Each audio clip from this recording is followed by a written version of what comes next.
इस कथा के बाद में ये कथा 21 तारीख को विराम होती, 26 तारीख को अहमदाबाद गुजरात में कथा प्रारंभ होती। 26 तारीख से 1 तारीख तक जो अहमदाबाद गुजरात में कथा थी, वहाँ पर अभी से लोग पहुँचना प्रारंभ हो गए, तो अहमदाबाद गुजरात में कथा की परमिशन कैंसिल कर दी गई। अब जरा विचार करिएगा, कथा की परमिशन कैंसिल हुई।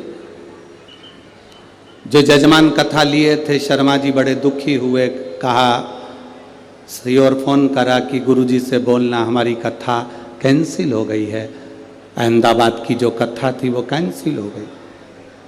तो आशीष जी के पास फोन आया, आशीष जी से हमने कहा कि उनको बोलो चिंता करने की जरूरत नहीं, बाबा की जब कृपा होगी तब होती है।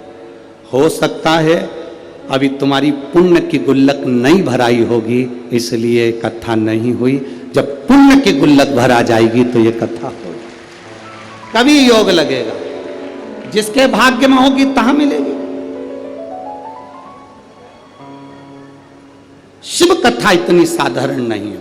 इसको भागवत करा लेना सरल पड़ता है, रामचरितमानस करा लेना सरल पड़ता है, गीता जी का पाठ करा लेना सरल पड़ता है, पर शिव महापुराण की कथा कराना कठिन पड़ता है।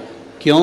शंकर के जो भक्त आते हैं वो अपना आसन बिछा कर ऐसे बैठ जाते हैं 5 दिन 7 दिन के लिए कि तुम जेसीबी लेकर इनको उठाओगे तो नहीं उठते हैं।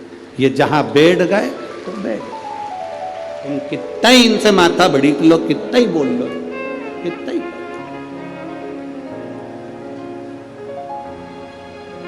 अपन सब इकट्ठे और शंकर जी के पट्टे। कोई हटे क्या?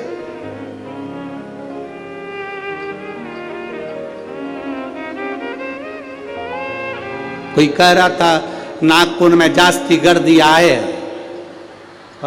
अब बोल तो रहे थे, हमको भी तो समझ में आना चाहिए। तो हमने बाजू वाले से पूछा, इसका मतलब बहुत गर्दी है, बहुत भीड़ है।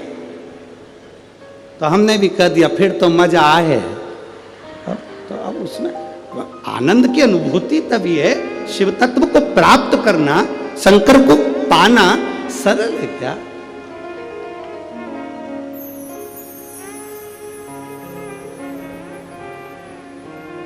महाराज कठिन।